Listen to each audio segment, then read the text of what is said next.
മാറ്റങ്ങൾ ഉണ്ടാകുമ്പോൾ മാറിയ ആൾക്കാർക്കത് മനസ്സിലാവില്ല അല്ലേ. നമ്മൾ ജനിച്ചു വളർന്ന നാട്ടിൽ, ഞാൻ ജനിച്ചു വളർന്ന വയനാട്ടിലാണ്. മീനങ്ങാടി എന്ന് പറഞ്ഞ സ്ഥലത്താണ് ഞാൻ ജനിച്ചതും വളർന്നതും പഠിച്ചതും ഒക്കെ. കല്യാണത്തിന് ശേഷമാണ് പൂനെയിലേക്ക് ഞാൻ വന്നത്. പക്ഷേ ആ മീനങ്ങാടി എന്ന് പറഞ്ഞ അന്നുള്ള ആ ഒരു ചെറിയ സിറ്റി, അന്നൊരു ചെറിയ സിറ്റി ആയിരുന്നു.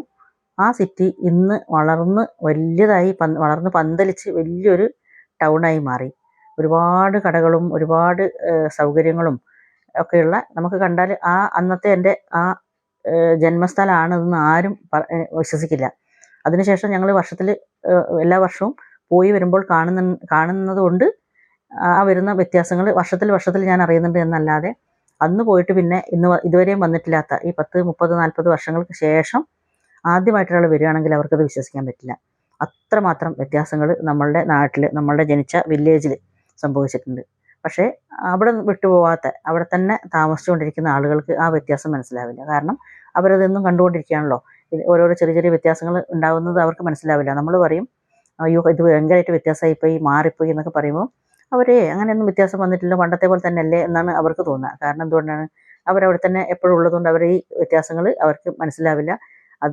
അവരിത് കണ്ടുകൊണ്ടിരിക്കുകയാണല്ലോ എപ്പോഴും. അങ്ങനെ അപ്പം ഒരു വല്ലാത്ത, നമ്മൾ പഠിച്ച സ്കൂള്, നമ്മൾ പഠിച്ച കോളേജ്, നമ്മൾ എന്നും നടന്നുകൊണ്ടിരുന്ന ആ ചെറിയ ഊടുവഴികൾ പോലത്തെ വഴികളൊക്കെ ഇന്ന് വലിയ റോഡുകളാവുകയും, ഒരു വീട് കഴിഞ്ഞ് ഏകദേശം ഒരു 1/2 ഏക്കറോ ചിലപ്പോൾ ചിലതൊക്കെ 1 ഏക്കർ തന്നെ ദൂരം വിട്ടിട്ട് കാപ്പിത്തോട്ടത്തിൻ്റെ ഇടയ്ക്ക് ഓരോ വീടുകൾ ഉണ്ടായിരുന്ന സ്ഥലങ്ങളിലൊക്കെ തൊട്ട് നല്ല നല്ല മനോഹരമായ വീടുകളും, പിന്നെ സ്ട്രീറ്റ് ലൈറ്റുകൾ, അന്ന് സ്ട്രീറ്റ് ലൈറ്റൊന്നും ഉണ്ടായിരുന്നില്ല, സ്ട്രീറ്റ് ലൈറ്റുകൾ, പിന്നെ സ്റ്റേഡിയം, പിന്നെ സിറ്റി കടകളുടെയൊക്കെ കണ്ടു കഴിഞ്ഞാൽ നമുക്ക് അത്ഭുതപ്പെടും. അത്രമാത്രം കടകൾ, ബസ് സ്റ്റാൻഡുകൾ, ബസ്സുകൾക്കും ഉണ്ട് ഭയങ്കര വ്യത്യാസം. അന്ന് ഞാനൊക്കെ പഠിക്കുന്ന സമയത്ത് സ്റ്റേറ്റ് ബസ്സുകൾ മാത്രമായിരുന്നു വയനാട്ടിൽ ഓടിക്കൊണ്ടിരുന്നത്.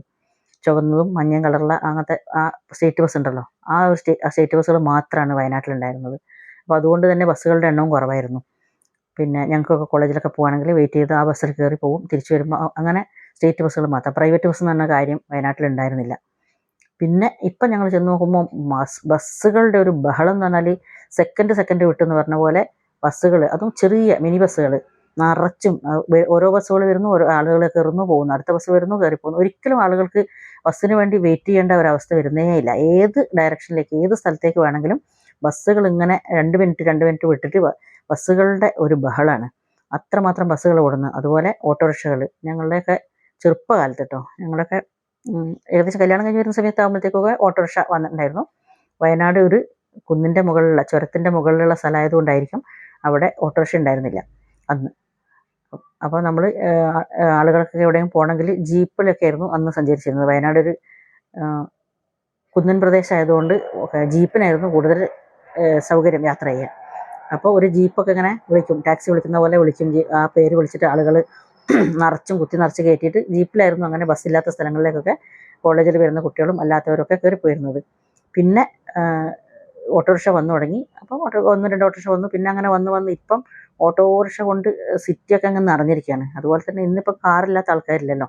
അതിപ്പോൾ എവിടെയായാലും, പൂനെയിലായാലും നാട്ടിലായാലും എല്ലാവർക്കും കാറാണ്. ഇപ്പം കാറില്ലാത്ത ഒരു വീട് പോലില്ല. ഒരു വീട്ടിൽ തന്നെ ഒന്നിൽ കൂടുതൽ കാറുകളുണ്ട് താനും. അപ്പോൾ എല്ലാവരും കാറെടുത്ത് പോകുന്നു, ഭാര്യ കാറെടുത്ത് പോകുന്നു, ഭർത്താവ് കാറെടുത്ത് പോകുന്നു, മക്കൾക്ക് വേറെ കാർ, അങ്ങനെയൊക്കെ ഒരു വീട്ടിൽ തന്നെ 2, 3, 4 കാറൊക്കെ ആവുന്നൊരവസ്ഥയും. അപ്പോൾ അതെല്ലാം ഈ റോഡിൽ കൂടെ തന്നെയാണല്ലോ ഓടുന്നത്. അപ്പോൾ റോഡിൻ്റെ മേൽ കാറുകളുടെ ബഹളം, വാഹനങ്ങളുടെ എല്ലാം ബഹളം, അതൊക്കെ കാണുമ്പോൾ നമുക്ക് അത്ഭുതം തോന്നും. പണ്ട് നമ്മൾ ജനിച്ചു വളർന്ന ആ ഒരു സ്ഥലം തന്നെയാണോ ഇത്?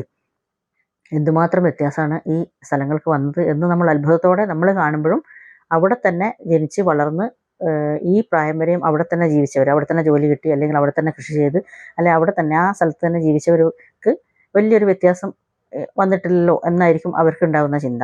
ഞങ്ങളുടെ ഫ്രണ്ട്സിനോടൊക്കെ പറഞ്ഞപ്പോൾ അവരോട് അങ്ങനെ വലിയ വ്യത്യാസമൊന്നും വന്നിട്ടില്ല എന്നാണ് അവർ നമ്മളോട് പറയുന്നത്. പക്ഷേ നമുക്ക് പണ്ട് കണ്ടതിൻ്റെ ആ സ്ഥലമേ അല്ല, ഏറ്റവും വലിയൊരു സിറ്റിയായി മാറിയ പോലെയാണ് നമുക്ക് ആ സ്ഥലം തോന്നുന്നത്.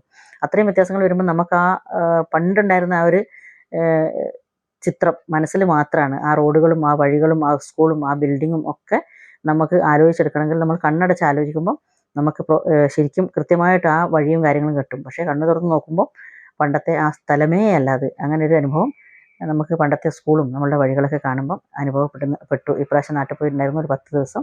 അപ്പം നമുക്ക് അങ്ങനെയൊക്കെ ഫീൽ ചെയ്തു.